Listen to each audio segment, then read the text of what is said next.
Hi there, and welcome to my channel. If you would please hit the subscribe button on your way in, I would greatly appreciate it. And if you like what you see, hit the like. It's free and it helps get me out in that algorithm. Alright, let's get on to today's topic. So today's True Crime Tuesday case I stumbled upon just searching stuff out of on YouTube, and this movie popped up called The Alphabet Killer. And it looked interesting, so I decided to try and start to watch.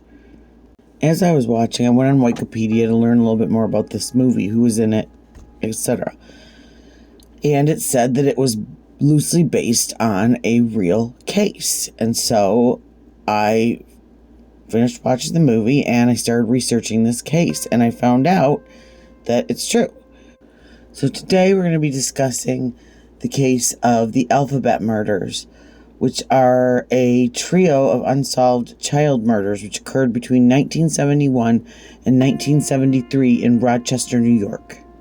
And at the same time, I will also be trying to fulfill a challenge that was given to me by making some back-to-school nails that are themed with pencils and homework paper. So let's begin.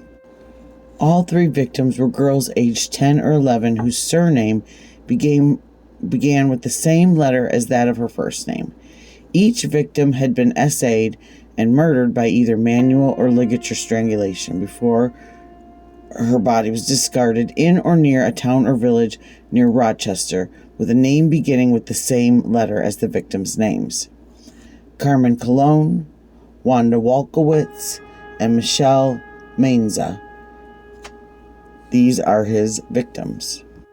And all of this information I found on Wikipedia. So here, let's go with our first victim, Carmen Colon. At 4:20 p.m. on November 16, 1971, a 10-year-old Puerto Rican child named Carmen Colon disappeared while returning home from an errand in Rochester, New York. According to eyewitnesses, Colon entered the pharmacy her grandmother had instructed her to visit on West Main Street, but left the store upon learning the prescription she had been instructed to collect had not been processed. Informing the store owner, Jack Corbin, I got to go, she was then observed entering a car parked close to the pharmacy. Colon was reported missing to the Rochester Police Department at 7:50 p.m. Approximately 50 minutes after Colon exited the pharmacy, scores of motorists driving along Interstate 490 observed the child, naked from the waist down, running from a reversing vehicle believed to be a dark-colored Ford Pinto hatchback, frantically waving her arms and shouting in an attempt to flag down a passing vehicle. At least one of those witnesses observed Colon being submissively led back to this vehicle by her abductor. 2 days later, two teenage boys discovered Colon's partially nude body in a gully not far from Interstate 490 and close to the village of Churchville. This location was approximately 12 miles from where Colon had last been seen alive. Her coat was discovered in a culvert some 300 feet from her body. Her trousers were later discovered on November 30th, close to the service road near where numerous motorists had observed her attempting to escape her abductor. An autopsy revealed that in addition to have been the child had suffered a fracture to her skull and one of her vertebrae before she had been strangled to death. Furthermore, her body had been extensively scratched by fingernails.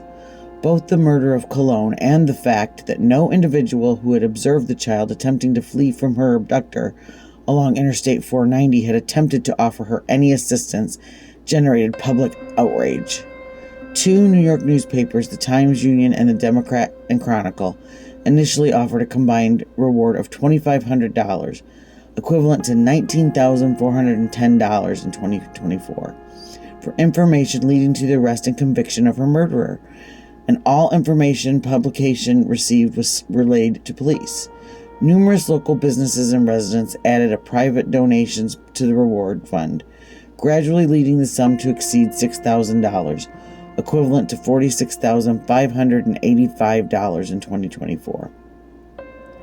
Although police interrogated several suspects in the months following Colon's murder, including her uncle, no individual was charged with her murder, and by December 21st, the number of investigators assigned to the case on a full-time basis was decreased to 3. In early 1972, 5 large billboards, each measuring 30 feet by 12 feet, were erected alongside major Rochester expressways. Each bore an 8-foot-high picture of the child alongside the headline, "Do you know who killed Carmen Colon?" Free use of these billboards was given for 1 month by the Rochester Outdoor Advertising Company.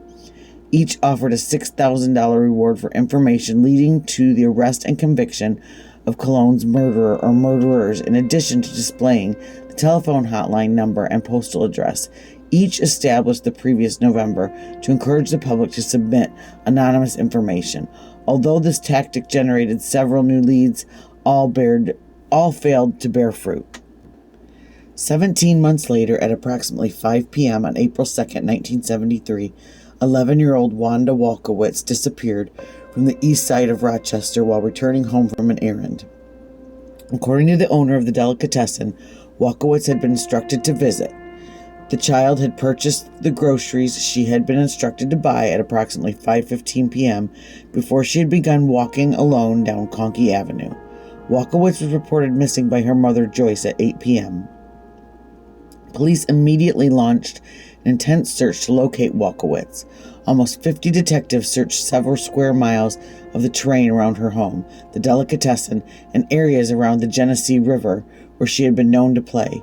These searches failed to locate the child, although several neighborhood residents recalled observing Walkowicz struggling to carry the bag of groceries, walking just north of Avenue B. 3 classmates specifically observed her bracing the bag against a fence so that she could improve her grip as a brown vehicle drove past her.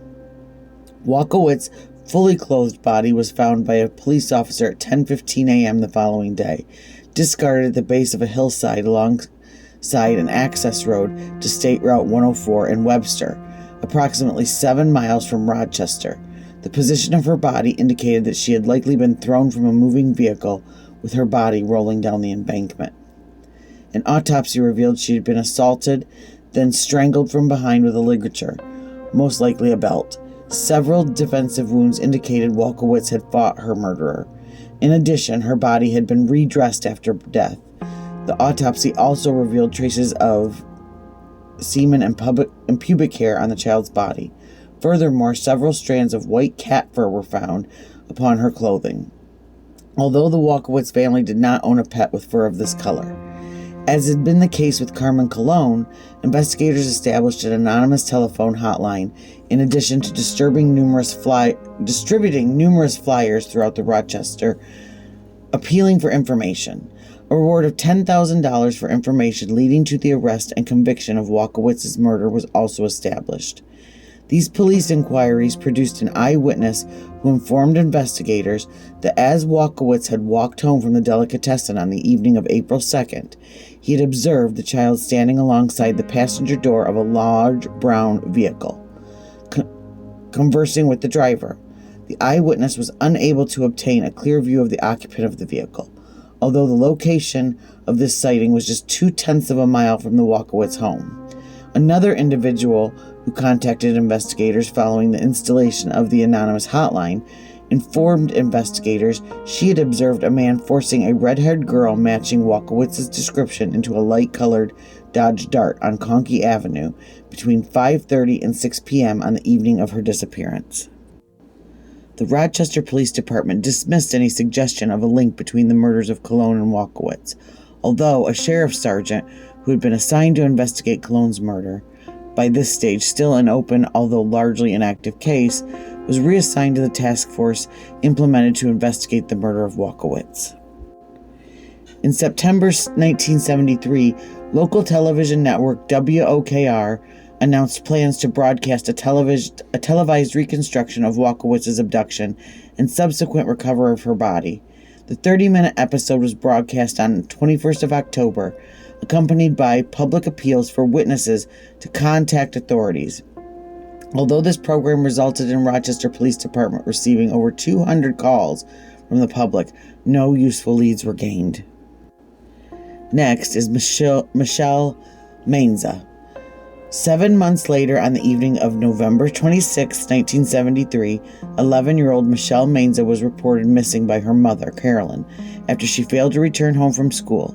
Subsequent investigations would determine Mainza was last seen by her classmates at approximately 3:20 p.m., walking alone en route to a shopping plaza located close to her school with the intention of retrieving a purse her mother had left inside a store within the plaza earlier that day.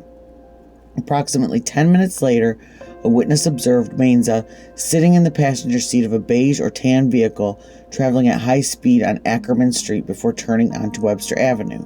According to this witness, the child had been weeping. At 5:30 on November 26th, a motorist observed a man standing by a large beige or tan vehicle with a flat tire. Parked alongside Route 350 in the town of Walworth, holding a girl he strongly believed to be Michelle Mainza by the wrist, when this motorist had stopped to offer assistance. The individual had deliberately grabbed the girl and pushed her behind his back, also obscuring his license plate from the motorist's view as he stared in his direction with such a menacing expression on his face that the motorist had felt compelled to drive away.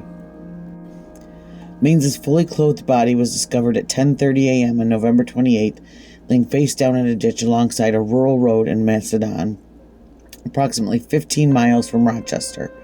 Her autopsy revealed that in addition to receiving extensive blunt force trauma to her body, Mainza had been arred and then strangled to death from behind with a ligature, possibly a thin rope.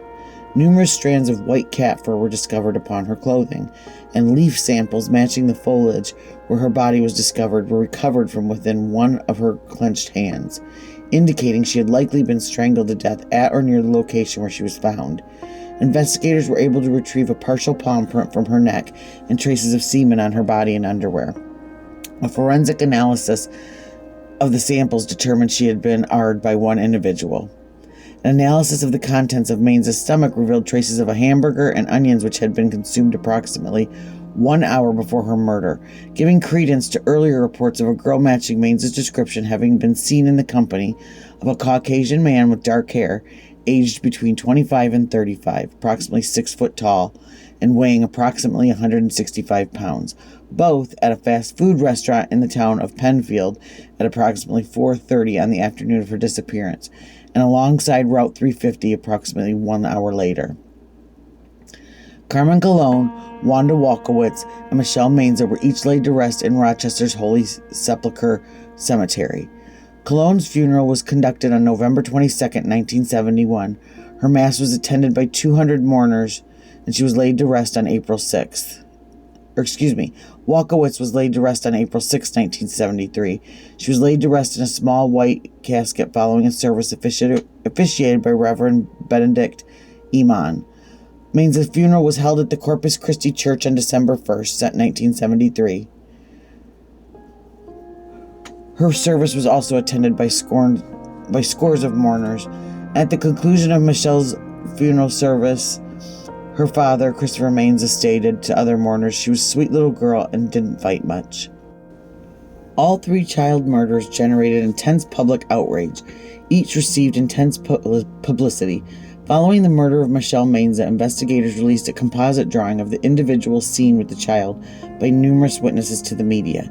They also installed a telephone hotline exclusively devoted to the manhunt for the perpetrator, whom they strongly suspected had committed all three murders.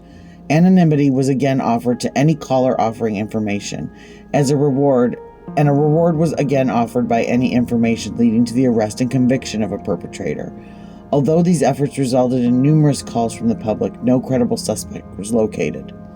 Although investigators interrogated more than 800 potential suspects in relation to the Alphabet murders, the perpetrator or perpetrators of the homicides were never caught, and the case remains unsolved as each child hailed from a poor Catholic family, had few friends, and had recently experienced issues such as bullying or poor academic performance at her school. Investigators have not discounted the possibility the murderer may have been employed by or held knowledge of the practices of a social service agency in his efforts to initiate contact with and or gain the trust of each victim. All three victims were pre-adolescent females who had disappeared from Rochester in early afternoon on days of light or heavy rain, and whose bodies were later discovered within nearby towns. The body of each girl had been discovered either fully clothed or partially clothed. close to an expressway at a location typically accessible by vehicle, and each victim had evidently been thrown from or carried from a car to the location where the body had been discarded. Each child was short in height, and all 3 girls had been arred before being strangled to death. In addition, all 3 were known to be viewed as somewhat lonely outcasts among their peers. Furthermore, an analysis of the stomach contents of both Walkowitz and Mainza revealed both girls had ingested food shortly before their death, which neither girl is known to have eaten prior to her disappearance, and the bodies of both girls have been redressed after their death. Both contemporary and current investigators have stated the possibility each victim had been selected due to the double initials of her name is extremely unlikely. As for an offender to pre-select his victims for this incidental reason would likely involve his stalking his victim over an extensive period of time, thus increasing the risk of him being noticed. Furthermore, some investigators believe that although the murders of Walkowitz and Mainza may have been committed by the same individual who had lured the girls to their deaths, the overall modus operandi of the murder of Carmen Colon strongly indicates her murder had been committed by an individual known and possibly related to her, as opposed to an individual unknown to her who had abducted her by force. The suspects that they had in the case were Miguel Colon. In the case of Carmen Colon, her uncle Miguel Colon is considered by investigators to be a strong suspect in her murder. Miguel was her paternal uncle. Following the separation of Colon's parents, he had formed a relationship with her mother, Guillermina. Typically, on occasions, Colon walked to the pharmacy to collect family prescriptions. She had been accompanied by her grandfather, Felix. Although on this date of her disappearance, Colon had pleaded with her grandparents to be allowed to walk to the pharmacy unaccompanied. Weeks prior to Colon's abduction and murder, her uncle is known to have purchased a car closely matching the vehicle seen by eyewitnesses reversing upon Interstate 490 in pursuit of the child. Investigators did conduct a search of his vehicle shortly after Colon's murder, discovering the interior and exterior of the car had been extensively cleaned, and the trunk had been washed with a strong cleaning solution.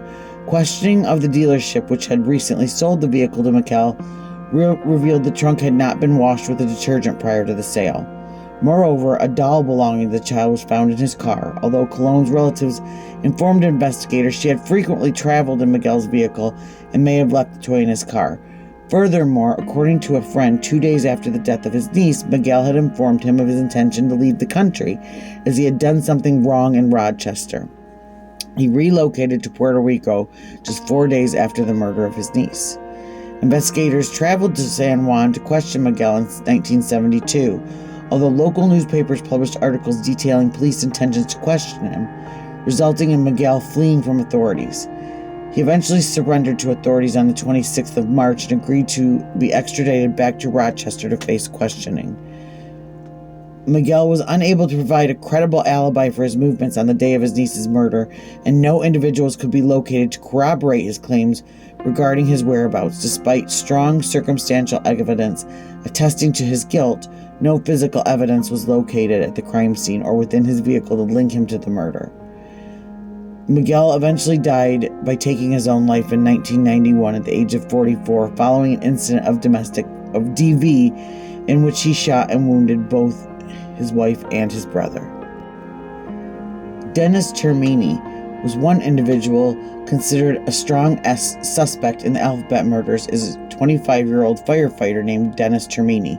Termini was a prolific serial offender known as the Garage Artist, who is known to have committed a minimum of 14 Rs of teenage girls and young women between 1971 and 1973. He's also known to have owned a beige vehicle similar in description to the vehicle observed by several eyewitnesses to the abductions. Moreover, he lived at an address on Bach Street, an address close to the area where Michelle Mainza was last seen alive. 5 weeks after the death of the final victim of the Alphabet murders on January 1st, 1974, Termini attempted to abduct a teenage girl at gunpoint, although he fled the scene when the teenager refused to stop screaming. Shortly thereafter, he abducted another potential victim, although on this occasion he was pursued by police, culminating in Termini taking his own life by shooting himself A subsequent forensic examination of Termini's vehicle did reveal traces of white cat fur on the upholstery. In January 2007, Termini's body was exhumed to obtain DNA sample for comparison to the samples recovered from Walkowitz's body. The results of this test confirmed Termini was not responsible.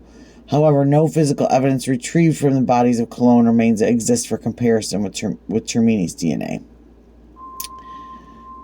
Kenneth Bianchi. Another suspect in the Alphabet murders is killer Kenneth Bianchi, who at the time of the murders worked as an ice cream vendor in Rochester. He is known to have worked at locations close to the two murder scenes. Bianchi had relocated from Rochester to Los Angeles in January 1976. Between 77 and 78, he and his cousin, Angelo Bono Jr., committed the Hillside Strangler murders of 10 girls and young women between the ages of 12 and 28. Bianchi was never charged with the Alphabet murders and has vehemently denied culpability in the homicides. He has repeatedly attempted to have investigators officially clear him of suspicion. However, while residing in Rochester, he is known to have driven a vehicle of the same color and model as the vehicle near the one of the abduction sites. Finally, Joseph Naso. In April 2011, a 77-year-old man named Joseph Naso was arrested in Reno, Nevada for the murders of 4 women in California, committed in between 1977 and 1994, all of whom were believed to have been prostitutes, and each of whose surname began with the same letter as that of her first name. Naso was a New York native who had lived in Rochester during the early 1970s and was known to have regularly traveled between New York and California. Initially described by authorities as a person of interest in the Alphabet murders, DNA testing has confirmed Naso's DNA is not a match to any of the samples recovered from Wanda Walkowitz. Naso was also brought to trial on June 18, 2013, charged with the murder of 4 California Alphabet murder victims. He was unanimously convicted on each murder on August 20th, November 22nd. On November 22nd, 2013, he was formally sentenced to death. In 1995, the mother of Carmen Cologne made her first public statement regarding the murder of her daughter. In this interview, she granted to the Democrat Chronicle reporter Jack Jones. Guillermina Cologne stated that although she had lived her entire life in poverty, if she could only have one thing before her death, it would not be wealth, but knowing who murdered her daughter. Adding, "If I could die knowing who killed my Carmencita, I could die more peacefully than I have lived. Is the only thing I want in my life is to know that the person had to pay for these terrible things that he did to my little girl. If the person who did this could have any compassion, he would see the pain and suffering of the families of these little girls have gone through." A police spokesman has stated that the Rochester Police Department remains committed to solving this case. So yeah, this one made me angry. I gotta say, as I was reading it, all the people that just ignored these little girls literally getting abducted in front of them. But I'm going to put the link in the description for the actual movie that I found on YouTube, because it is a good movie. It has that Eliza Dushku and Perry Elwes, I think is his name. But it's a good one, so check it out. And on that note, I hope everyone has a wonderful True Crime Tuesday, and keep your head up, keep plugging away. Fall is around the corner, so everyone have an awesome day, and I will see you on the next one. Cutsy out.